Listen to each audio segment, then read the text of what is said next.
Kung gusto mong protektahan ang iyong bansa, ang iyong lipunan at ang sibilisasyon, kailangan mong lumaban. Walang bagay na lebre. Tingnan mo to. Ang saya ko na marami ng ganitong video na lumalabas kahit saan. Kahapon, pinatugtog lang kita sa isa pang video noon. Pinatugtog ko sa iyo ang video ng lalaking Polako na kinumpronta ang grupo ng mga Muslim na nagdadasal sa kalsada. At ngayon, panoorin mo to. Isang babaeng Muslim ang binarel. Matapos siyang hindi papasukin sa swimming pool hal sa suot niyang burka. Sinabi niya, ito lang ang mga damit panglangoy na pinapayagan kain isuot. Hindi ka makatuwiran. Pinapayagan ka ba o hindi? Dapat kang pumunta doon. Oo, dapat pinapayagan o hindi. Hindi pinapayagan. Pasensya, umuwi ka na. Islamophobia, rasismo. Noon, iniisip ko rin na baka di naman kailangan ito. Baka di natin kailangang maging ganito. Ngayon, hindi na natin pwedeng gawing palusot yan dahil alam na natin ang nangyayari kapag pinapabayaan mo ang pinapahalagaan mo para lang pagbigyan sila. Ganito ang resulta. Tignan mo. Ito ang mapagparayang London. Ito ang mapagparayang London. Pinalibutan ng mga tagahanga ng football mula Morocco ang mga Britanikang babae na ito. Tingnan mo yan. Ganito ang nangyayari mga pare. Ganito ang nangyayari. Ganito ang nangyayari. Makikita mo na sila kahit saan. Ano ang mga pagsubok mo bilang babaeng Muslim sa Pransya? Hindi sila titigil sa pagiyak. Mga pagsubok sa Pransya. Umuwi ka na lang. Tingnan mo. Pinipilit na nila ang makalumang pagpapahalaga. Nangyayari ito kahit saan. Oo, takpan mo yan. Lumaban kayo mga pare, lumaban kayo. Ito na yon. Tapos na ang panahon ng pagpaparaya. Kailangan ninyong tingnan ito. Ito ang Inglaterra, Diyos ko. Tingnan mo. Ganito ang nangyayari kapag palagi mong isinasantabi ang mga pinahahalagahan mo. Isang bagay na tila inosente o walang masama, tulad ng pagpapapasok sa isang babaeng Muslim na nakaburkini sa swimming pool. Sa unang tingin, parang napakaliit lang yan. Parang wala lang. Huwag nating payagan ito dahil ito ang magiging kinabukasan. Bigyan mo sila ng kaunti, kukunin pa nila ang marami. Tingnan mo ang babaeng ito. Gayahin mo siya, ipapakita ko sa'yo. Itong magamama, 47 kinansela niya ang membership niya sa private club. Matapos payagan ang mga Muslim na lumangoy sa pool. Sabi niya, ikukuwento ko ang problema namin sa mga Muslim dahil sa pagsusuot nila ng bikinis. Kaya pakinggan natin siya. Kapag napag-uusapan ang problema namin sa mga Muslim dito sa Michigan. Michigan. Kahapon, ang pamilya ko at ako ay nasa Lifetime sa Shelby Township, kung saan kami miyembro at halos araw-araw kaming pumupunta doon. At nasa pool kami nang may lumapit na babae kasama ang kanyang anak na babae. Nakasuot siya ng buong burka, talagang kumpleto, mula ulo hanggang paa. Pasensya na, nakaka-offend dito sa amin. Katulad ng pananamit ng mga babae sa kanluran na nakaka-offend sa inyo. Ang mga babaeng nakabikini ay nakaka-offend sa amin. At pumasok siya sa pool na suot ang burka. Ngayon, nangyari na ito, malinaw, ilang beses na sa Dearborn. At ako ay may. Talagang tinigil ang membership namin sa mga lugar dahil ayokong maligo sa pool kasama ang pamilya ko at may isang taong nakaburka. Nakakadiri lang talaga. Problema ito sa kalinisan. Oo. Hindi ko iniisip na dapat itong payagan kahit kailan. Labag ito sa kanilang patakaran. May alituntunin para sa atin pero hindi sila kailangang sumunod doon. Uulitin ko para sa ilan sa inyo na matinong tao dahil laganap ang karaniwang paggalang at kagandahang asal sa mga taga-kanluran. Kung ngayon mo lang ito napanood at sasabihin mo, naku naman, wala naman silang ginagawang masama sa'yo kung tumatalon sila sa pool na nakabikini. Pasyensya na, nasubukan na namin ito. Ganito ang mangyayari kapag hinayaan mo sila. Tingnan mo. Ano itong lintik na berdeng bagay na to? Ito ang Inglaterra. Batang ika-10 siglo, tingnan mo to. Ito ang Inglaterra. Wow! Hindi ganito dapat ang Inglaterra. Ito ang Inglaterra na walang mga Ingles. Tingnan mo yan. Ganito ang nangyayari. Mas marami kang makikitang babaeng nakahijab at burka sa Inglaterra kaysa Pakistan. Di ako nag-ieksaherate. Lumaki rin ako sa ibang Pakistan. Mukhang lumalala rin daw. Pero oo, ganyan talaga ang nangyayari kapag tungkol sa Islam. Islam ito mga kaibigan. Labanan ninyo ng buong lakas. Lumaban kayo. Huwag ninyong hayaang magtagumpay sila. Huwag. Ito ang dahilan kung bakit kampiyon ang babaeng ito. Isa siyang bayani. Pakinggan ninyo siya. Kailangan natin ng liners at mga swimsuit ng mga batang lalaki. Kailangan nating magsuot ng tamang kasuotan sa paglangoy. At hindi tama na pumasok sa pool na nakaburka. Nakakadiri yon. Hindi maganda. May mga mikrobyo yon. Pinapanood namin ang mga pumapasok na hindi nagsusuot ng tamang kasuotan sa paglangoy, na sinasabi nilang iyon na raw yon. Talagang suot na nila yon bilang kasuotan nila papasok sa club at suot pa rin nila yon sa pool. Tapos sasabihin nilang yon na ang tamang kasuotan sa paglangoy. Hindi, yun ay araw-araw lang nilang suot. Kaya hindi doon natatapos iyon. Alam mo, syempre, lumapit ako sa lifeguard at sinabi ko sa kanya na, alam mo, nakakadire ito. Ayokong maligaw ang mga anak ko sa pool na ito. Issue lang ito sa kalinisan, pinag-uusapan namin. Sabi niya marami na raw reklamo kamakailan tungkol sa mga babaeng nagsusuot ng buong burka sa pool. Alam mo, hindi natuwa ang mga Amerikano dito. Ang punto ko sa lahat ng ito ay ginagawa lang ng mga taong ito ang gusto nila at tinatrato lang nila tayo na parang basura. Oo. May mga patakaran sa pool, lalo na sa pampubliko. Pero tandaan, hindi ito pampublikong pool. Club ito na binabayaran natin bilang miyembro. Pero tandaan mo, may mga patakaran, may mga polisiya na kailangan nating sundin.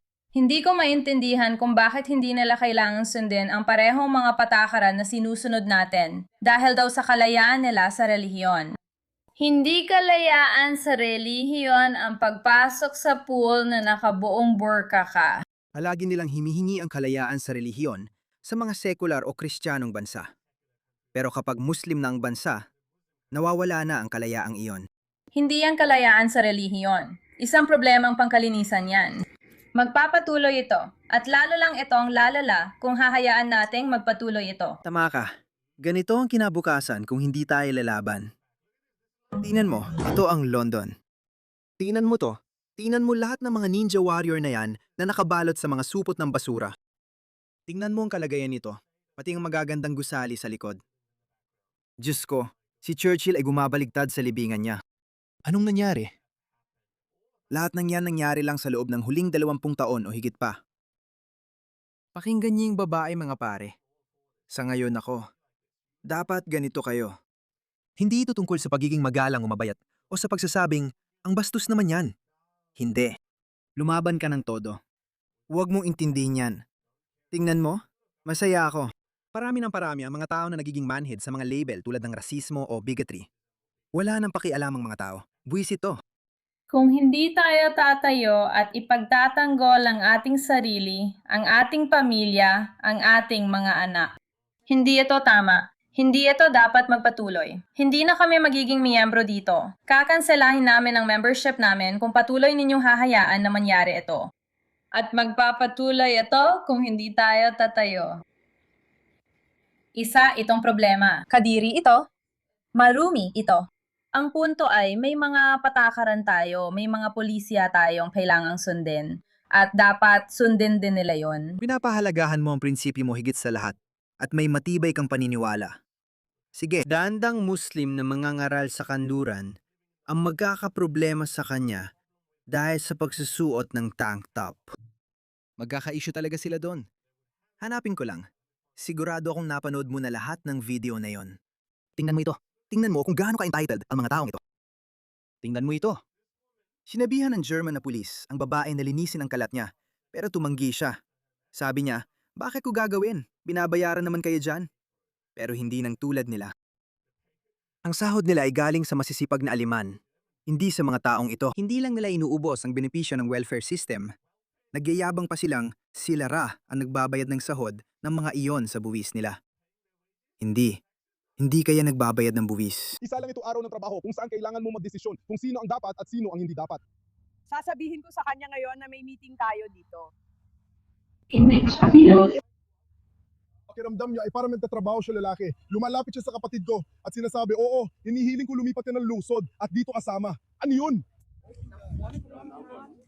Lilinis namin ito. Lilinis namin ito. Lilinis namin ito.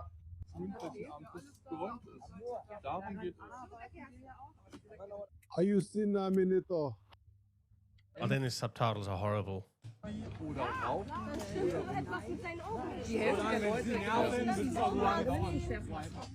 At pagkatapos, ang mga subtitle niya ay nagiging pangit. Ibalik mo. Hindi ako nababagay sa kanluran. Hindi ako nababagay sa kanluran. Pasensya na, bumalik kayo sa sarili ninyong mga bansa. Wala kayong utang na loob sa kanila. Sinubukan ninyo mga pare, sinubukan ninyo. Sinubukan ninyong maging mabait. Sinubukan ninyong maging magiliw. Sinubukan ninyo. Ano ang nakuha ninyo? Ano ang nakuha ninyo kapalit? Ito ang nakuha ninyo. Ito ang nakuha ninyo kapalit mga pare. Ito ang London ilang araw nang nakalipas. Tingnan ninyo ang kalagayan ng lugar na ito. Tingnan ninyo yan. Wasakin ang lahat. Walang pakialam sa mundo. Tingnan mo ang bandila ng Palestina.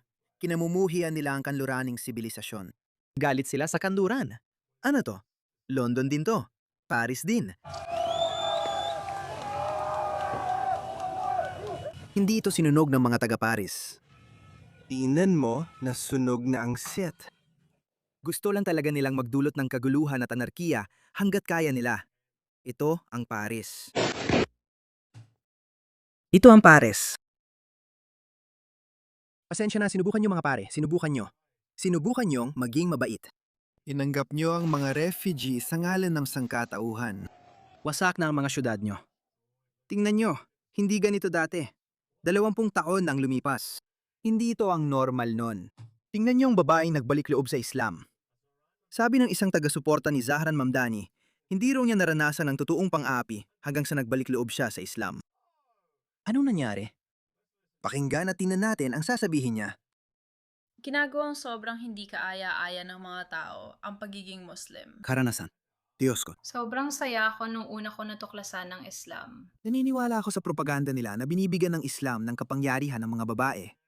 Kaya naisip ko, bakit hindi? Dapat akong mag-convert sa Islam dahil, alam mo na, hindi maganda ang Kristyanismo. At relihiyon lang ito ng mga puti. Puti raw ang may kagagawa ng problema sa mundo. Palayain ang Palestina. Kaya naisip ko, mag-convert ako sa Islam. Diyos ko, anong masamang pwedeng mangyari? Tingnan natin. Kinhawa ang nakuha ko sa dasal at saya nang basahin ko ang Quran. Ang saya na nahanap niya. Ang tuwang na dama niya sa pagbasa ng Quran. Nabasa mo ba ang Kabanata Siyam? Nabasa mo ba ang Kabanata 4, tangakang babae? Diyos ko, wala akong simpatya para sa kanila. Tingnan mo ang babaeng ito na parang payaso, Ma'am Dani. Taga-suporta siya ni Ma'am Dani. Tingnan natin. Hindi na ako makapaghintay sa bahagi kung saan sasabihin niya, "Oops, nagkamali ako." Ang pagsusuot ng hijab ay nagpalapit sa akin sa Diyos at naging maganda ang karanasan ko. At sa loob ng 1 taon na nagsusuot ako ng hijab, napansin ko kung paano ako iba tratuhin ng mga tao. Ang dehumanisasyon na nararanasan ng mga Muslim. Nagsasalita siya mula sa pananaw ng isang Muslim. Sabi niya yun tungkol sa microaggression. Mali ang basa ko sa caption. Araw-araw akong nakakaranas ng microaggression. Dati, hindi ko pa yan naranasan dahil pakiramdam ko noon, isa lang akong puting babae. Ito yata ang unang pagsubok ko sa buhay. Nakakainis, lalo na kapag sinasabi ng iba na, naging Muslim ka kaya ka naapi. Sino bang gustong maapi? Siguro maliban sa mga puting evangelical. Mas gusto ko pa. Mga puting evangelical. Diyos ko, kailangan niyo pumunta sa Gaza. Ipadala siya sa Afghanistan para maranasan ang buong karanasang Islamiko. Ang mga tao ay mababait, tinatanggap ako, at alam nilang maliit lang ang nararanasan ko kumpara sa karahasan, genocide, at Islamophobia. Sa bansang ito. At ang Islamophobia ay direktang resulta ng bilyon-bilyong dolyar na ginugol para ikalat ang anti-Islam na pananaw. Hindi ko kayang isabuhay ang reliyon ko nang hindi naiintindihan na may ibang tao. Sa tingin ko, isa siyang manloloko at niloloko niya ang mga Muslim. Nagrereklamo siya tungkol sa Islamophobia sa kanluran. Tratuhin nila ako ng masama.